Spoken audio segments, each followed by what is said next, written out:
Stephen Pearcy, everybody. Hope you guys were at the show last night. Almost fucking crushed it.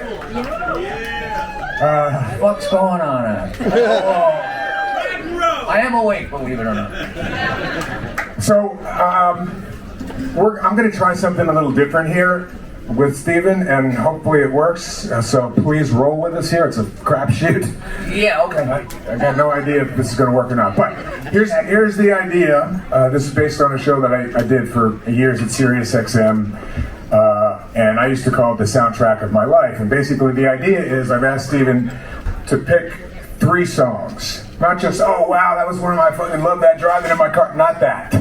Songs that have an emotional connection, have a story behind them that really resonate on a deeper level than just, yeah, I fucking love that one, you know? So that was the idea. We got 3 great songs, and that will hopefully kind of tell a bit of Stephen Pearcy's story. We'll see. You'll tell us if it works, all right? So, No, it won't. So here's what I'm going to do, sort of, surprise everybody. We'll cue the song, play a little bit of the first song, and we'll kind of go from there. All right? All right, he's got his sunglasses on. I hate lights. I hate lights. You heard me last night, you see me going... Wait, are you the one front man who doesn't want a fucking spotlight? 100%. What? And I'll tell you why, is because I did this festival one time with the band Ratt, and I was walking down the walkway thing, right? There was no stop sign, right? It was just a plank, walking the plank, and I fell. And it was the end of the show, and the end of my kneecap. So I hate lights. Well, I know you had some heavy-duty surgery on your knee. Yeah. I'm Evel Knievel, part 2. You're becoming the bionic man. Yes, I am. How about any shoulders? Do you have your original shoulders? No, but one's going out. We won't get that. I'm beat up. We would hope that.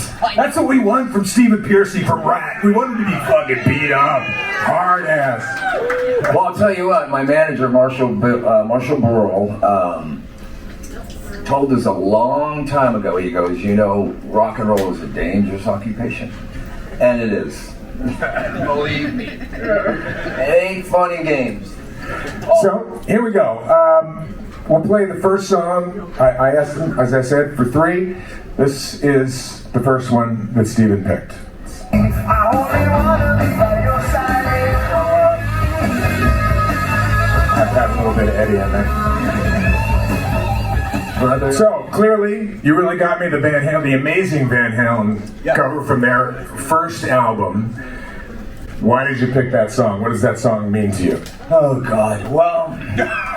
Oh, God. We'll make a long story short. Oh, we got an hour, dude.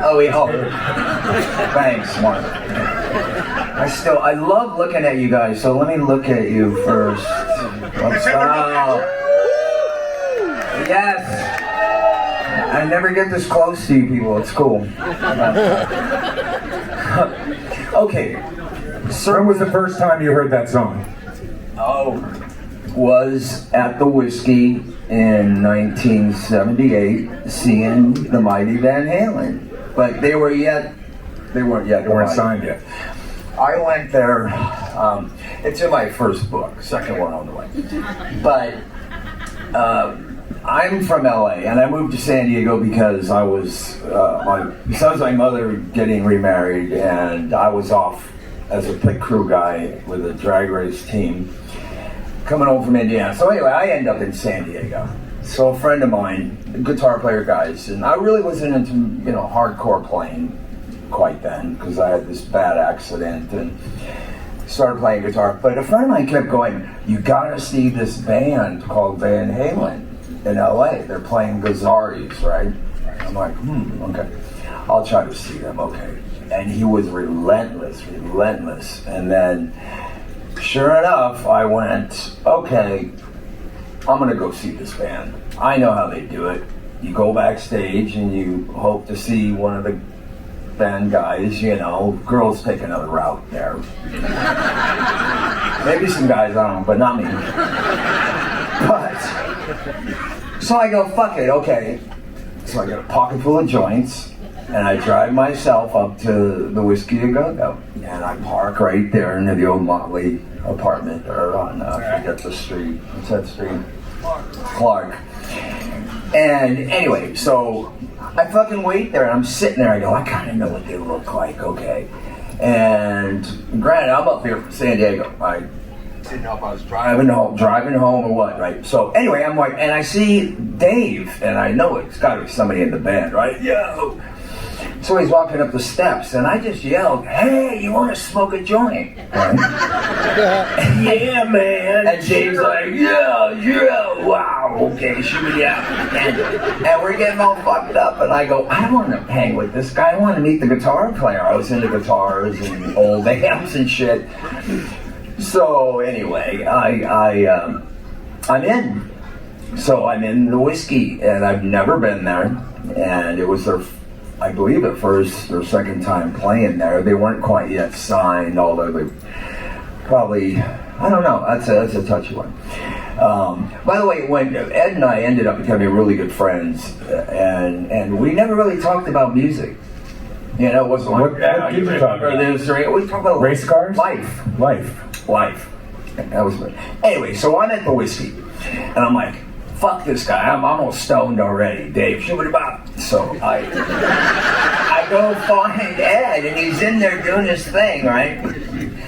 And sure enough, we hit it off, and I go, yeah, I drove here from San Diego, and a friend of mine's been trying to have me meet you guys, or see your band since Rivalries. And so, anyway, we become friends. I watched the show. He's like, come on up and sit on the stage. And I did. I sat cross-legged at the Whiskey, just blown in my fucking mind, going, oh my God, people have to know about this band, right? Van Halen. So anyway, long story short, Van Halen, I actually literally took notes the first 2 years hanging out with those guys, you know. And eventually he talked me into going to LA, going, you gotta get up here. Oh, he talked you into moving? He's going, yeah, you gotta move up to LA, you know. So I went, fuck it, January 1, 1980, I'm going to LA. If you guys in my band want to go, good. If you don't, I don't give a shit. I'm going. That's where it's happening. Was this Mötley Crüe? Or Mötley Crüe. It was my band, Mötley Crüe. 2 T's. And that was it. I moved up and kept in touch with them, and they were already off and running doing arenas. I mean, when they played the first time they played the San Diego Sports Arena, Ed didn't have enough gear, so he calls me and he's going, I need cabs, can you? And I called everybody I knew, and I go, this is my chance to show these guys this fucking band called Van Halen, right? You want to see the real shit? Bring your cabs, come to the sports ring, and Ed needs your shit, right? So anyway, long story short, we became good friends, and wow, yeah, they got me, literally, I studied their schematics when, you know, the big rock. That's what I was going to ask you. The big lights. Well, you know, I was talking to you a little bit about the idea that Tom Morello from Rage Against the Machine has said Kiss is the reason that he wanted to be in a band. And whatever people feel about Kiss, for me, when I was growing up, Kiss was like a joke. But when Tom Morello said that was the reason that he wanted to get into rock and roll, I got a whole new respect for these guys. Yeah. So that wasn't the case with me. What got me into music was just literally by physical accident, getting run over and breaking both legs. And long story, I got better and broke more bones. But yeah, it was crazy seeing that. You know, I've spoken to a couple of musicians. Why did you get into rock and roll? The traditional answer. That's it. I was driving race cars. Yeah. Literally. Okay. So why not do that? What was it about rock and roll that made you decide, fuck race cars? Well, when I was in the hospital, somebody gave me an acoustic guitar. This is no shit. And I just adapted to it, as weird as it sounds. Most people don't know I write a lot of those Ratt songs, right? They think I'm just... I think you guys know that, right? You know, he's the writer. Come on. Anyway. But yeah, well, that's what got me into music. All of a sudden, I had this acoustic guitar, and I just adapted to it and got into music. My favorite bands were Blue Oyster Cult, Aerosmith, and The classic 70s rock and classic 70 because Sports Arena was right near my house, so I'd see all these great bands. And I had the privilege of seeing Zeppelin 3 times, the real Zeppelin, and that's what, oh my God, it was like an epiphany, life-changing, actually. Yeah. It changed my whole life. I just went, this is the shit. This is what I want to do, What's the first song that you ever wrote, or when did you start writing? I started writing immediately. I mean, I was like on a writing frenzy. I could, it's really strange. I don't know. It's strange. First song I probably wrote was one of the songs from the Ratt EP in 1983. You Got It, Tell the World, and those songs. I wrote some of the first songs I ever wrote in 1978. 79. They just happened to come out in 1983 when you get a record deal, or you put your own record out. But yeah. And what was it about this business? Because you made a decision. You said you were into drag racing, right? Into cars. You said you were in a pit crew. Yeah. Why segue from that to rock and roll? Is it the same as so many others? Yes. Girls. 3 words: fast, dangerous, and exciting. There you go. You mean drag racing, right? I mean rock and roll. Rat and roll, should I say? Yeah, I said yeah for that one. Yeah. And I think we lived it and proved it and learned from it, But So, in an odd way, you breaking both your legs was a godsend. yeah, a real strange one. Yeah. Smashed one and broke the other. Yeah, and it took a long time to walk, literally. So what did I have to do? I played guitar 24 hours a day. And thank God my mother, I'd have these crazy parties at her house.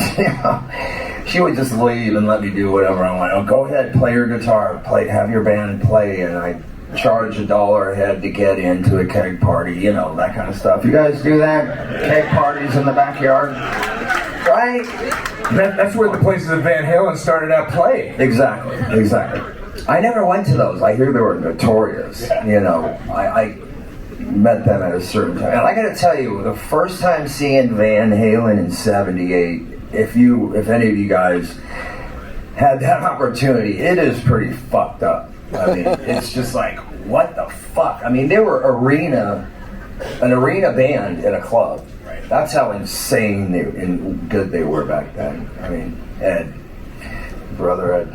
What? So this is a magic time on the Strip. This is sort of the beginning or the continuation of things being really crazy, and the Strip being a place where a lot of bands are starting. Where it started, yeah. I call that the Sunset Strip Experience, which we're dabbling into next year. I was about to say, isn't that the name of your tour? No, that will probably be. Yeah, I think we dabbled in that a bit. Yeah. I don't know. Did I hear? I thought that was the name of your tour, the Sunset. Putting a little out there so when it happens, people won't be surprised next year. So when you look back on that moment, on that time, what was it? What was it like for you as a kid from San Diego to come up and suddenly find yourself as a part of the Strip at that moment? Yeah, well, just being led in that circle, their circle was pretty interesting. Because I go to Ed's house. I mean, as strange as it is, I go to his house in Pasadena, and he was still living with his mom, the brothers, and he had this little room, Ed did, and it was just a desk with guitar parts and a cot, and a bunch of guitars and gear and amps, and I'd go there and just trip out and go, this guy is just a miracle. Nobody's ever heard anything like him, Yeah. So out of that era, who else did you smoke joints with? Probably everybody. Now you can do it anywhere, smoke anywhere. Right, it's no fun now. It's legal. Yeah, it's legal.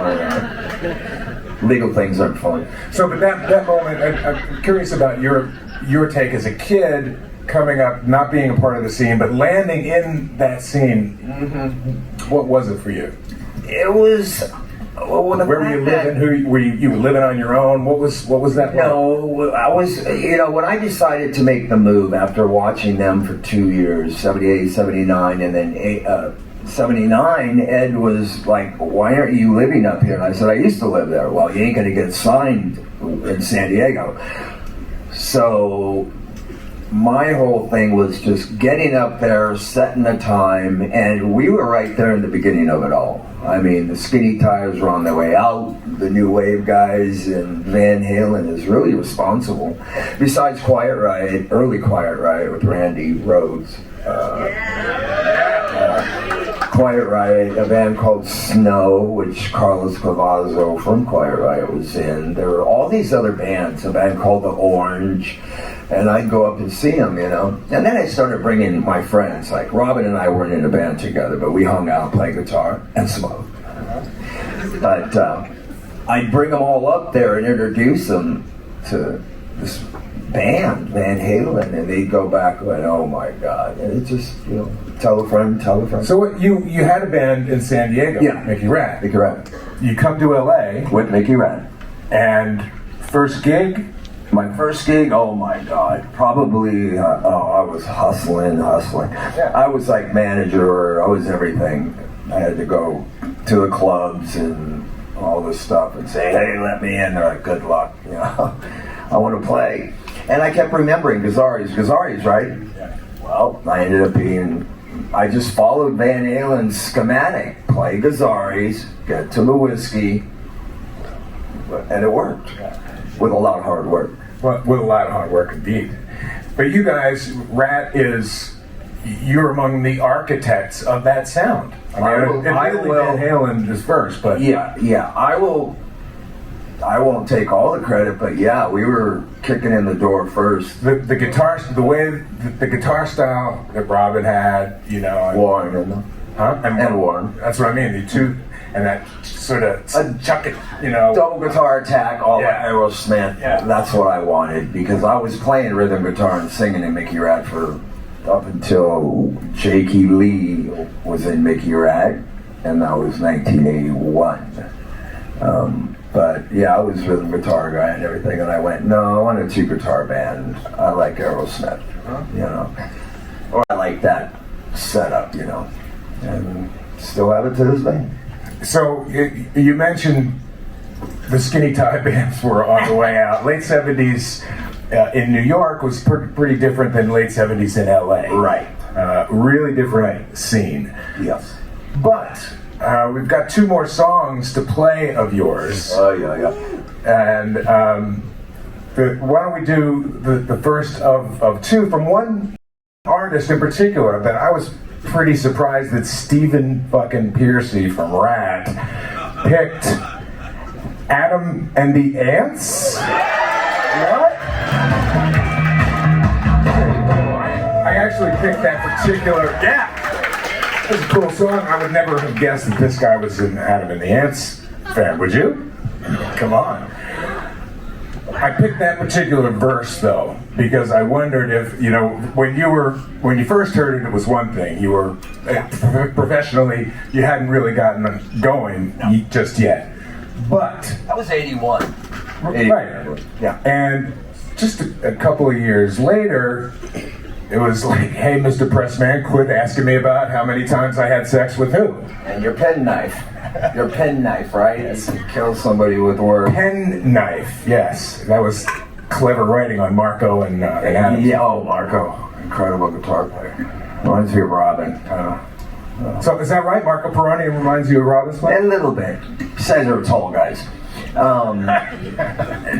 Robin, people don't realize. Robin, how tall was he? I stood next to that fucking guy. I was 6'1". 6'5". And he was giant. 6'4", probably. Yeah, big guy. He was All love. He was Robin loved all you guys. He still does. He's here. He's always. Tell me, explain what it is about that moment and that song. What was going on in your mind when you heard that? What did that lead to? Well, first thing is, and to this day, I listen to everything. I'm not just a metalhead or house. You don't listen to just sound like kind of Dokken and guy. Judas Priest and that's it? Yeah, rocking with Dokken. Yeah, no, and I listen to everything because it's just good for the brain. And when I got turned on to Adam Ant, I was like, what the fuck is this guy about? You know, he's clever. He's got good words and he's skipping all over. You know, I like his pirate trip and the whole thing. And this other band I was introduced at the same time, Duran Duran, in '81, and it's weird because you know the correlation, you wouldn't get it, but Adam Ant I took a lot from, really. If you go back and look at what I wore in '84, late '83, it's like I rummaged through his old shit. I had his spats, you know, the pirate gear, and Robin and I it was our motto, just, you know, we were pirates. Actually, the '82, when we started hanging out with Mötley Crüe, and You can applaud for Mötley Crüe, it's up there. as long as it's not on tape. But anyway, so when we hung out together, we were like really tight, Mötley and us. Everybody, I mean, I had a one-bedroom apartment, Rat Mansion West, we called it, and the whole band lived there. Nicky had his apartment up there near the Whiskey, and all of them lived there. The doors weren't locked, windows open. Any time of day, David Lee Roth would be hopping through the window, you know. Serious. And where was I going with that? Too much. You know, the stuff that you took from hearing Adam Ant. So we hung around and we actually we had a name for our group, Mötley and Ratt, when we went out. We called ourselves Cement Pirates. Right? You called what? Cement Pirates. Cement Pirates. Yeah. Okay. What kind of applause for that? What is that? And we still are. You know, I mean, you hit the pavement and it's just like, you know, up the skull flag, let's go. You know, and we live that. I still do, but you know, I love it. But I ripped him off a lot. You know, his clothes. I love the clothes. And Duran Duran, funny. I have a funny story about that Simon too. Well, go ahead. I mean, people wouldn't imagine that you would be into, you know, a fluffy shirt band. Oh yeah, and I stole from Frankie Goes to Hollywood too. What did you steal from Frankie? Could anybody guess what I stole from Frankie Goes to Hollywood in the early '80s? Is it in the merch store? That's the question. It's at my merch store and on my site. Online. EvenPearcy.com. You're welcome. And so, you know those shirts that they had, the white shirts, and Frankie Goes to Hollywood? Yeah, Frankie say. Mine said, "Eat me." And they're great sellers. Anyway. But, so I took a lot from those. Yeah, I hate labeling like new wave. The hair metal thing cracks me up these days. I embrace it. I could give a shit. It pays the bill, you know. It is what it is. I love it. You know, the fact that I'm sitting here 45 years later, or you too. Hell yeah, man. You guys are keeping us working. Yeah. Thank you. Oh, thank God for keeping me here, you know. But I took a lot from that genre of those people. Because with Adam Ant, we were talking about in the initial, his first record with the band. Right. Was the thing about it was Glenn Hughes, who was their producer, but also their drummer, came up with this Burundi drum beat. It was two sets of drums. The Indian tribal. Yeah, I loved it. That was what I really liked about Adam Ant. And that was, you know, that was the weird thing that he kind of melded. He was like in Kings of the Wild Frontier. He's talking about, you know, Indians, but at the same time, he sort of kind of blended it with, because Burundi is Africa. Yeah. So the Burundi drums, and that's a real thing, the Burundi drummers. Right. But did you, like, upon hearing that, were you like, yeah, I need extra drums in my band, or I'm going to start to write songs around drums, or how did that hit you? No, I I try not to take from anybody. I try to learn from those guys. But with Adam and the Ants, it just, it was the whole package. It's like, you know, like Van Halen was a full package. This singer with his cock out, long hair, and Ed doing his fucking thing, you know, there was nothing like it. Well, the same with Adam Ant. You know, very sexual, but different. Indian meets, it was just nutty, you know. It really got a hold of me, and I went, I'm gonna rip that guy off. Well, that's, you know, down to the spats and everything I wore. You know. The saying is that good musicians borrow from others, great musicians steal. Yeah, and well, some, but not Stephen Pearcy. not me. No. No. There was not a Van Halen riff in one of those songs, not one. No. Believe it or not, you can probably hear maybe a touch of Blue Oyster Cult in my writing, as weird as that is, or Sweet. Yeah, was another influence. Mötley ripped Sweet off. And Kiss. No, I ripped Adam Ant off his image, his look, a little bit of his look, and then mine. Then it developed into this Ratt person. You know. What between you? You're saying you were hanging out on that scene, and you and Mötley, and people associate you guys together. I think with that time. How much of a rivalry was it? Not at all. Back then, when did it become a rivalry? It never did with us. The one thing about my band is we didn't see anybody as competition at all. Because if you did, it's a waste of energy. You know, why am I worrying about them? You know, I got to worry about my shoelace. You know, not theirs. So, yeah. But anyway. All right. So, I'm like thinking of 20 million things, right? And I'm letting you. That's my job. I'm sitting back and Contrarians, you know. Sorry. Yeah. That was. I don't mind talking about them for a minute because people would be curious about you being into that. Well, I was influenced by them too. I was into fashion and all that stuff, even back then. But with Duran Duran, what was that song I did? Girls on Film. Okay, I love the first big hit. Yeah. I re-recorded it last year just so I can give him a jab. I went, fuck it, I'm going to re-record that song because I like it, and two, I'm going to kick him in the ass, right? The story is... Simon.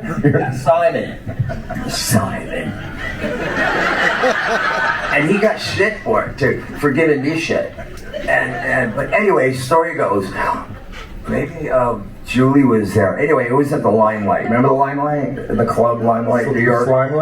Slimelight. As it was called? Yeah, right. And so I'm there, it's an after party, whatever, and I'm a fan, right? I'm still new, Ratt, but I'm probably playing Madison Square Garden by then, right? So he had no reason to disrespect me, Simon, even though he probably didn't know who the fuck I was. So I'm there, I'm like, oh, I gotta get a picture with Simon, I gotta get a picture. So, Bette Roberts, if you remember her, great photographer out of New York, I go, Bette, I want to get a picture with Simon. I'm going to go over there, see if you can get a picture of it. So I go, hey, Simon. I go up there, I introduce myself. How you doing, Stephen from Ratt? He's looking at me like a fucking alien, right? I'm like, and I go, I really like your band. I mean, full blown, right? And he looks at me, yeah, whatever. And he just turns away, right? I go, that fucker. I go, I'm probably playing the Garden or the Woody or Snoratoriums over there. And so I go, fuck it. I go, Bette. I go, he wouldn't take a picture with me. She goes, just go up next to him and I'll get the photo. And she did. She got to him. And so I go up to him again. I go, hey, Simon. And the look on his face is like, fuck. And that's what I got. It was me going, Simon going. And I loved it. I go, fucker, finally, I got my photo. Thanks, I love your band. Right, And I got my photo. So years later, we're going, I'm going to fucking re-record that song, put it out, and jab him years later, right? And I did. I recorded Girls on Film, a good version, actually. And like Christy here, my girl, she made the video, and it's fucking cool. We just jab it. I mean, I love doing that. There's a video for that? We made a video and everything, yeah. Oh, that Re-recorded Everybody it, seen spent that time video? and money just to kick him in the ass. Yeah. Yeah. And it was fun, because I just loved the song, right? I mean, what the fuck? I recorded many songs. I'm the kind of guy who just, if I just wake up and go, I'm gonna go do that, I'll go do it. You know, Covers. sit around and wait. Yeah, just because I like doing it. It's fun, right? You know, see if I can do it, a challenge. So I did a great version of Girls. And it got out there, and they got wind of it and stuff, so I went, yeah. Hey, that's a bitch. Did Simon comment on it somewhere? One of those guys did, yeah, because I sent it right to them. Duran, here you go, Simon, Girls on Film. Poke him right in the fucking eye. I kicked them in the nuts.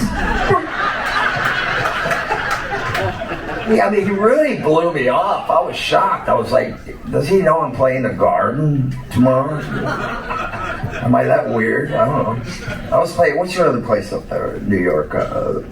Now. Yeah. Nassau, you had, yeah, you had a bunch of places. Yeah, there you go. Meadowlands in Jersey. Meadowlands, yeah, right. It was, but the Limelight. I don't think many people have been to the Limelight here. No, it was a very Limelight was in a church. Yeah, a church. Church on 6th Avenue. Church. You went there at Limelight, huh? Fucking disgust. This Limelight was an amazing place. It was well known. It was. At nightlife in New York. I saw Madonna play there for the first time. I know, bands started playing there, and even they tried to throw in some 80s bands. I was like, oh, what the fuck's going on here? That was the first place I saw Madonna play. Wow. It's Limelight. Interesting. You know, one of those late night things like, who's this? Who's that? Right? So, you're saying that you're covering, you like covering other people's music, but you gotta go out of your genre. It seems like, sure, right? And I do it just because it's fun. It's challenging. You know, what else? It's what I do. I don't know. You know, besides walk my dog and go hot rod racing and make out with my girl. What a life this guy leads. I go racing, I make out with my and I pray a lot. It keeps me alive. Well, how are you feeling? We're both. Let's say we're both over 60. Let's just leave it at that. We are? No. Yeah, I know. These rockers don't like admitting that. I'll admit it. I'm 60-fucking-7. Yeah, man. Don't skin off my ass. I've got road burns. The reason I'm saying that is because perspective changes. Yeah. As you get older, and things that you think of as precious become precious. And that is a fact. That is a fact. I mean, you know. And you've had some pretty heavy health issues, similar to mine, I'd say. You got that little C hit you? I did.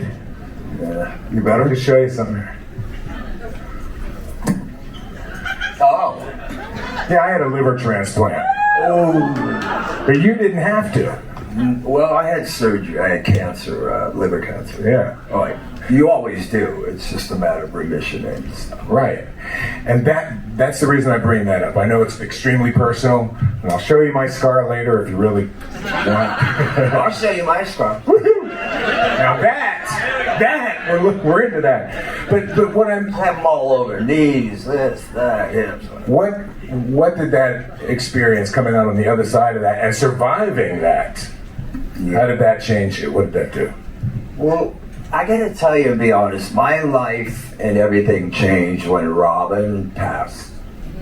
As far as the band's concerned, you know, it was like, you know, we were already a fucking mess anyway, to be realistic. In and out, and people, there was a revolving door in that point. Yeah, right now the buck stops here. Right here, that's why I'm here.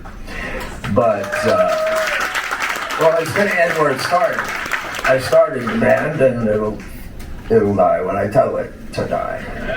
I do want to talk about what that experience meant in terms of what things you value, but I'm curious. You're talking about the buck stops here, and yeah. I think we've all, if we're fans of this band, we've all read about the sue me, sue you blues, and then this person is suing that person who has the rights, and all of this mess. Yeah. And what struck me about you, every quote that I've seen where you're talking about this, what comes through to me is the incredible love and dedication you have for your band. Okay. That's, you've said, I don't want to go out with some, other people who aren't Ratt. Right. And that's something that obviously a lot of bands don't subscribe to. Foreigner, for example, there's nobody. Yeah, there's a bunch, but I understand. We'll go back first to life-changing things. Yeah, there are things I'm sure. There's plenty of us out here. We have As we all get on health in years, problems or gotten over some issues. we're all taking more pills for our medicine than we were back then when we were doing it for fun, right? Yeah, right. That's what they want you to do. So, but anyway, yeah, it does change you. It got me sobered up and changed my life, and my work ethic has never changed since day one. I just direct drive. If I know what I want, I go get it, and work until you get it. But as far as with the band, yeah, it'll stop here what I say, because look, success breeds many things that people don't know about. It could give you many problems. The saying is that very few handle success well. Yeah, that is a fact. And it's a gift, and if you abuse it or whatever, it'll kick you in the ass, as we found out. But as my peers are dropping like flies due to excess, unfortunately, it's just the guys that are standing, we're all getting our shit together.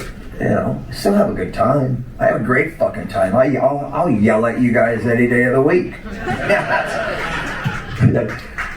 Singing, yelling, screaming. I still have a great time. I mean, that's the best thing about what I do. So it'll wind down. But I mean, you know what? That whole decade, that whole trip is pretty interesting. It seems that the 80s, look, every decade, the 90s has what the 90s have, sure. The 70s have what the 70s have, but without being weird, because we all sort of came of age in the 80s. Right. The 80s seem better to me. Yeah. Oh yeah, 100%. Right? Right. For gas. Yeah. I mean, you got some perspective now. When you look back, you've lived through the 90s, you've lived through Ratt, had to go up against Pearl Jam and Nirvana, and the grunge movement kind of wiped out what you guys were doing. Well, in our situation, it's we're a little fortunate because I saw it coming around 1990.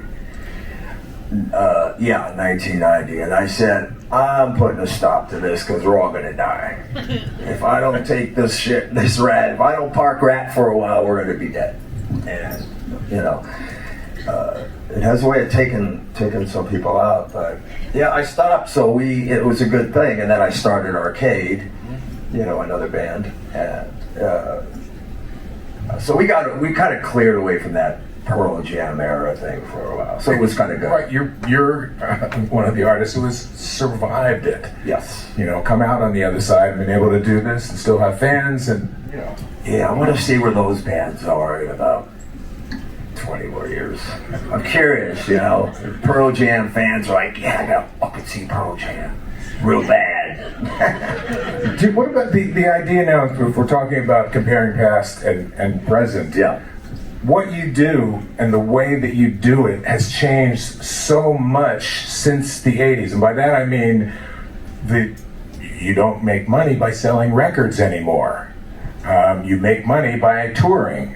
That's how bands support themselves. You don't put records in record stores anymore, and they go on these streaming services, and you get half a cent per spin. Yeah, there's a problem there. Right. Well, I'll tell you what, I'm different than a lot of my peers because I have different outlets for business, I call it. I love the business still, even though it's just crooked as hell. I know how to deal with it, and I know how to do my own business. Yeah, didn't you have your own sort of... Still do. Top Fuel. Top Fuel? Yeah. So it's right there on the shirt, which is in the Show you. oh, look at that. It may not be in the merch store, but I have a feeling it's at StephenPearcy.com. That's the wife of my business. Cool. There's some good stuff coming next year. That's where the Sunset Strip Experience 225 is going to happen, and it's going to celebrate the 80s. Trip is what it is. It's embracing the 80s music. So when you hear about this, what does that mean exactly? It involves live music, metaverse, the whole future of shit that's happening. How the young people listen to music. They put the fucking goggles on. Oh, it's going to be in VR. It's going to be a lot of that stuff. Yeah, up the ante a little bit. But how do you look at the music business today and what you do today? Is it harder for you to stay afloat than it was? No, like I say, I'm nobody special. I just have different interests and different ways of being involved in this business still. So I'm not just about making money, even though that's part of it. Well, we all got to eat. We got rent. Yeah, but I mean the creative outlet, where you sell your product, how you sell your product, how you make it. I have my own trip and it works. I don't worry about what other people do. Never have. What business is Top Fuel in? Music. Yeah. And entertainment. How? Full blown. You'll see next year. That's the Sunset Strip Experience. And it's still music. I love still doing it. I love playing. Last night was a trip. You guys go to the show last night? I was all barfing up before the show, so I was hitting some notes. Thanks for sharing. I gotta be honest. So one more question about this. One more question about this thing that's coming up next year, this Sunset Strip Experience. Will it involve other musicians besides other bands? Musicians? Oh, yes. Other bands. It'll involve pretty much. I want to start with the '80s bands, and embrace that. And it's metaverse. It's worldwide, and it's new. And when are we going to start to hear about it? Next year. Sooner. 25. This year, but we'll make it happen next year. Okay, so towards the end of this year, we're going to start to hear more. It's still about concerts and stuff. You can either be there live like this, live audience, or you could get it out there on the other side of the world. Metaverse. Yeah, that's what it's kind of like. All right. I got to give them some. I'm trying. Give it all away. Trying to get as much out of the guy as possible. Tickets are, and you'll be amazed at the price. It's not what you think. Well, there's something to touch on for a half a second. Ticket prices. It's up to the bands. Like, say I have 5 bands. Well, it's up to them what they want to charge when I introduce this, because I can reach 250,000 people around the world.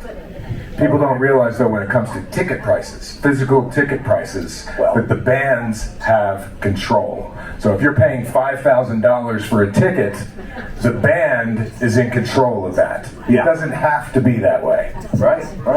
So what you're saying is face value for your tickets. Exactly. You can charge $1, and if 250,000 people buy a ticket, we'll do the math. Good.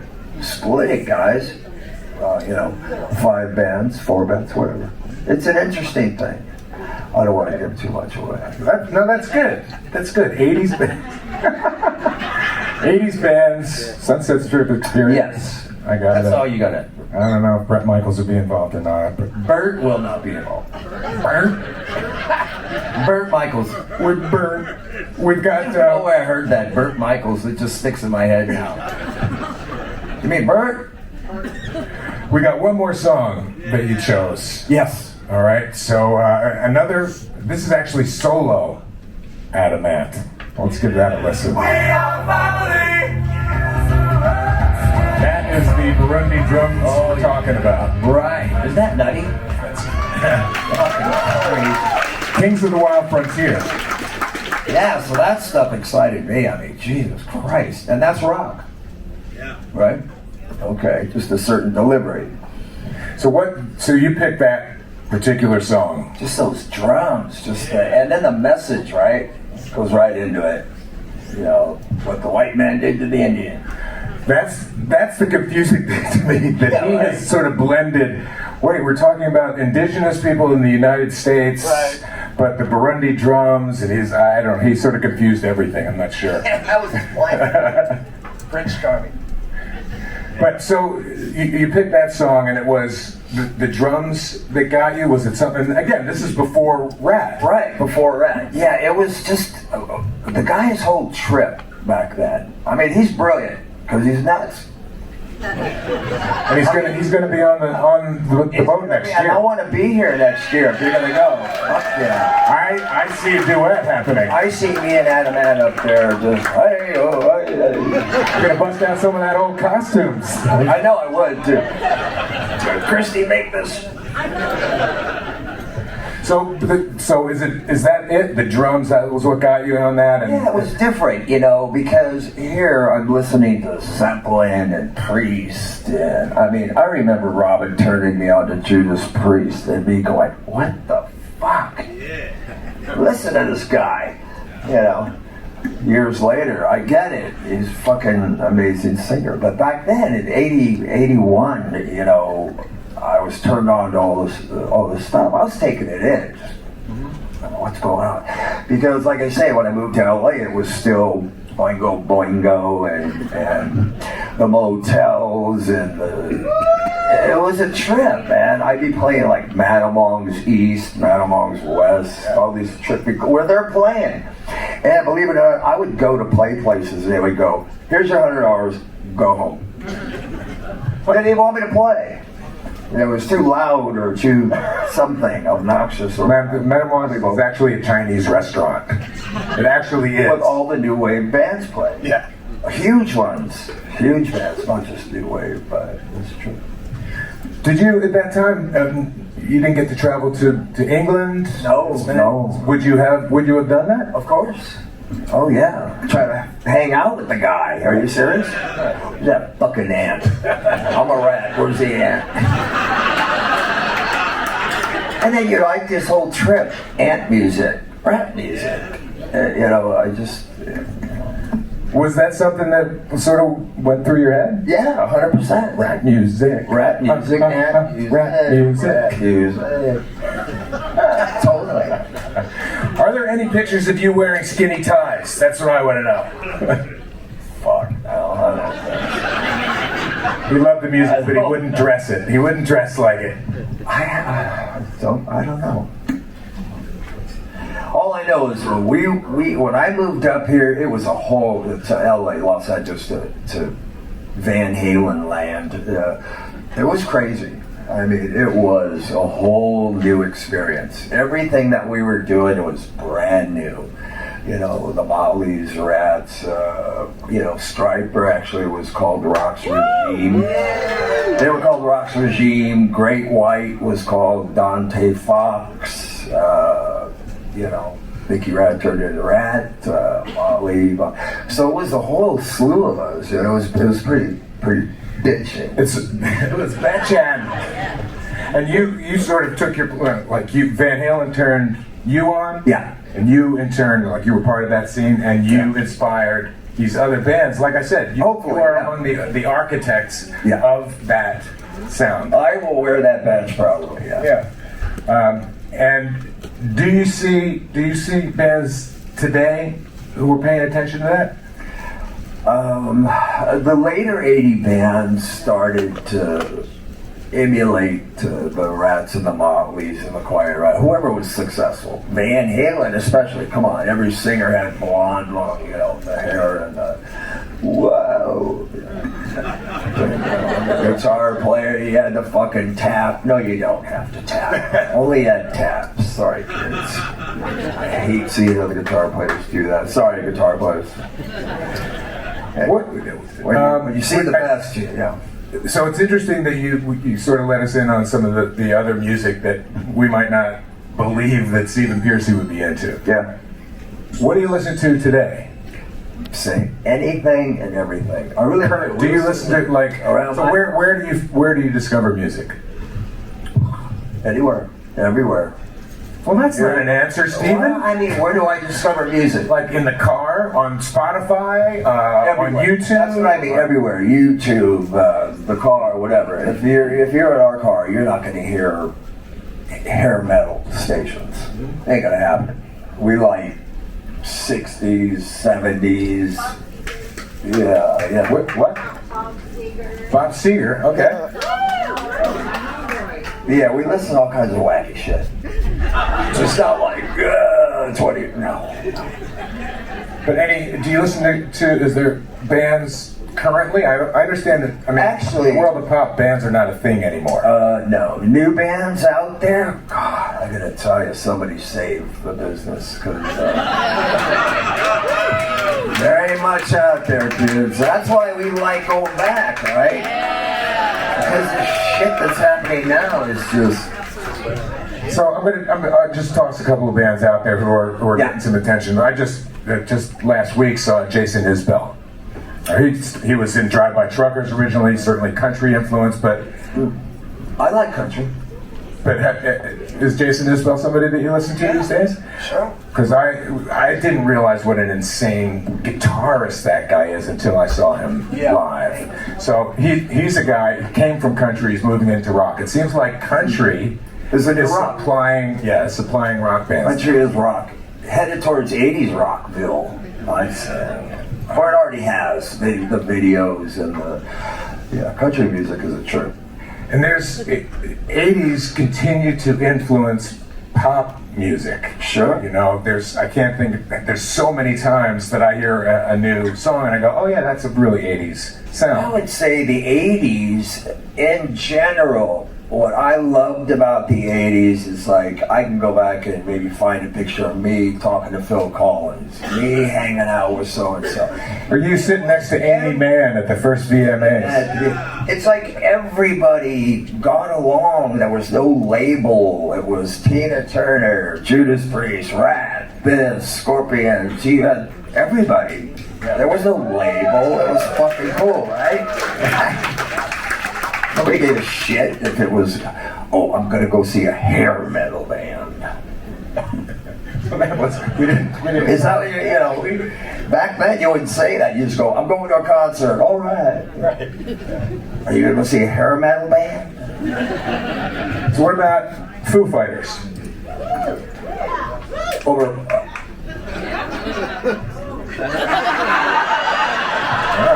My buddy Dave. I mean, he is sort of the ambassador of rock now. Yeah, stop it already. Okay, so we know where he's coming from with that. Pictures of him and my daughter. Come on, stop it, Dave. What about younger bands like Paramore, let's say? They're okay. I've learned a lot of those bands actually from my daughter. They're all right. There's some talented people out there. I mean, bands out there, literally. What? Yellow Card. I thought we were talking about contemporary bands. I know that bass player. He's good. Hailstorm. That's good. All right, Lizzie Hale. That's good. Yeah, you down with any of that? Sure. Yeah, and there's some other bands. Water Parks. Okay, don't know that one. Yeah. So you mentioned your daughter. Does your daughter turn you on to music? When she was younger, she turned me on to a lot. She turned me on to a lot of music when she was younger. The stuff she listens to now, I really wouldn't go, I like that. I don't know. When they started mixing rap with rock, like really bad. That was a really bad era. Like really bad? Really bad. Yeah. That was coming back for a minute, too. I still like Limp Bizkit and those kind of guys. It's funny. Well, they are back.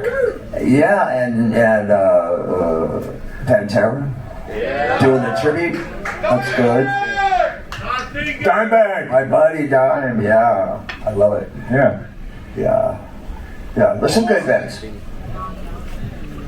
What? Who's somebody called out what? Donny Osmond? I like Donny Osmond. Fuck yeah, you kidding me? I like so many weird bands. It really is I won't go there. Why not? Look, it's, in terms of the music that you were writing, the music that you were making beyond Ratt, Sure. there was really, in late 90s, you know, when you sort of came back together with some of your friends, it seemed you were clearly trying to, you know, sort of bring in more 90s influence and trying to, you know, incorporate some of what you had heard over the last bunch of years. Yeah, when the thing about what I like doing solo projects is I can actually dwell into all these different kinds of music that I like. Heavy, or just really mellow and trippy and you know, whatever. I can go anywhere. That's what I like. What I'm doing now is being able to do solo records. I'm working on my 6th solo record already. So Ratt put out 5 records. I'm on number 6.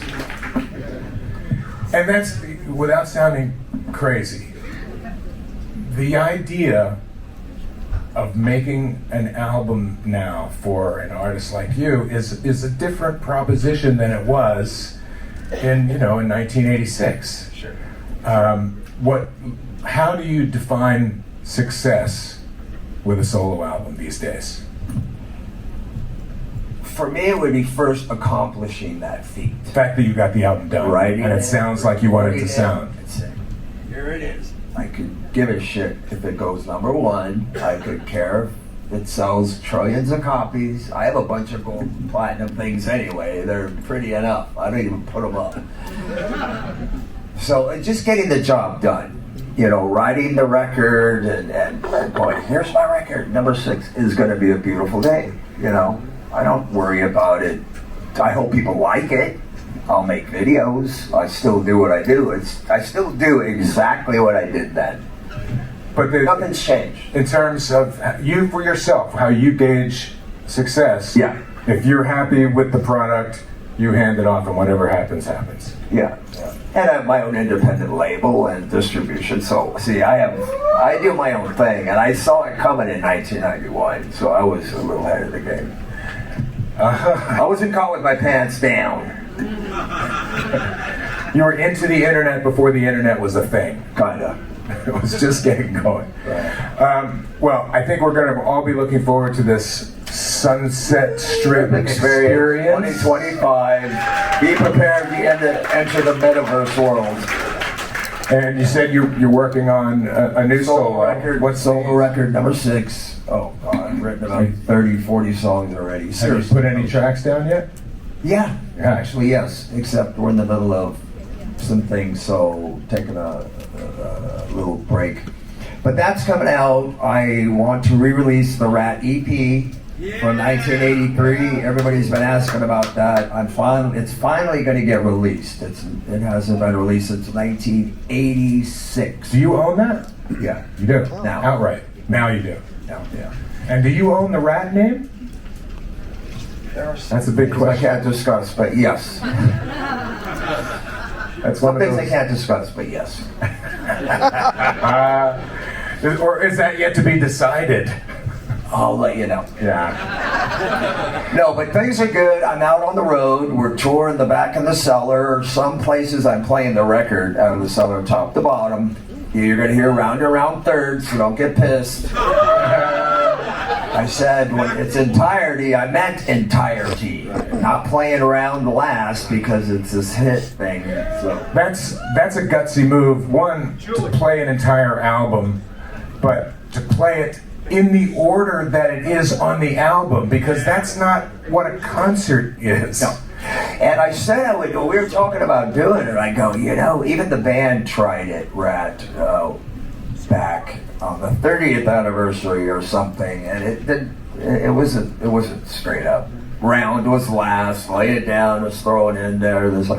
So on this trip, I'm just playing anything. I really don't have a fucking set list, so when you see it tonight, I'm gonna be, what do you want to hear? Right? I'll do that. I was just going to say, is there anything that you're looking for tonight from Steven? Name a song. No. Wanted Man. I'll do that. Duran Duran. That's possible. Fucking test me, pal. I might just whip that on you tonight. Come on. Do we not want to hear girls on film tonight? Come on. You said you recorded it? Come on, bust it out. Do it. Do it. It's the 80s cruise. Fucking do it. It's possible. Alrighty. All right, send the band a text. Stephen Pearcy, everybody. You Thank guys, you. thank you very much.